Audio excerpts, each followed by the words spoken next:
Hello guys, as usual, ito na naman tayo sa hardin. Pipitasin ko na tong kamatis na to guys kasi bubunutin ko na siya. Yan kasi tingnan nyo naman, bala kung saan na rin bunutin tong cucumber. Buti na lang na hindi muna kasi tingnan nyo,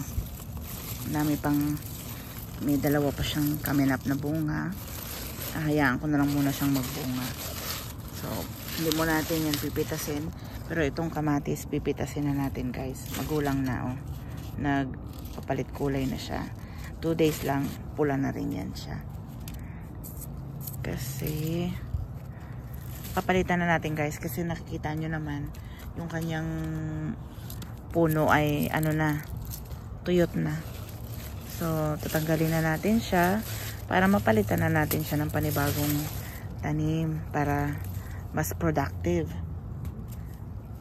Kaya tanggalin natin to. May hinog na rin yan dyan sa counter. Ang daming tomato guys. Pinamimigay ko na yung iba kasi hindi naman na yan namin makukonsum lahat kahit pa i-freezer ko. Ang dami ko na rin, marami na rin akong na-i-preserve. Nag-experiment pa ako na magagawa na naman ng, magtatanim na naman ng panibagong tomato. So, bubunutin ko to and then i-amend natin yung soil and then papalitan natin ng panibagong tanim. Meron akong medyo malalaking napatubo. Sayang naman kasi yung space kung hindi natin gagamitin ng maayos. Dami guys, ay nakakatuwa. Sinong natutuwang kagaya ko pag namimita sa hardin nila? Puno na guys yung basket ko. Tingnan nyo naman. Puno na siya agad. Natutuwa ako kasi ang daming bunga. Alam nyo, nanghihinayang akong bunutin. Pero, ang hinayang man ako, masayang yung space, 'di ba? Kaya mas mabuti nang bunutin ko na lang. Para mas mapakinabangan. Kasi kung di natin gagamitin yung space, sayang. May couple months pa tayo na makakapag patubo. Kaya lang makipagbangi tayo sa weather. Kaya masyado nang mainit. Hala guys, nakakatuwa. Oh. Puno na talaga yung basket ko. Oh. O diba? Ang lalaki ng tomato. At puno na yung aking basket. Ay, nakakatuwa. Alam nyo, nanghihinayang talaga akong bunutin, pero kailangan na. So, siguro, sana hindi maapektuhan yung, baka maapektuhan yung aking cucumber. Dandahanin ko lang. Anuhin ko na lang.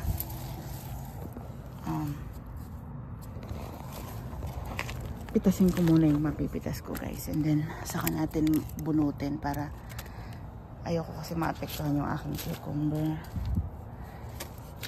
Kung kaya ko rin yan taniman ngayon, tataniman ko na rin yan ngayon ng kamatis.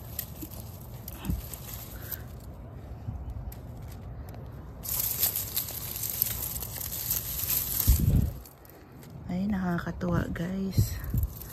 Bibigyan ko siguro yung kapitbahay ko.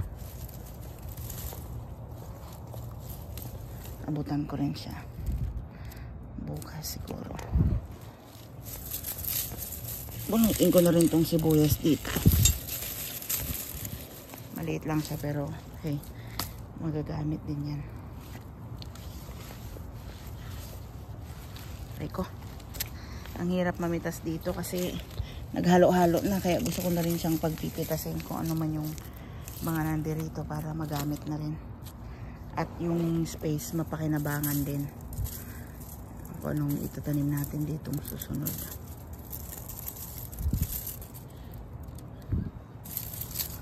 Puputulin ko na rin tong kamatis dito guys kasi overcrowded na. And then may pest manifestation. Yung ano yan?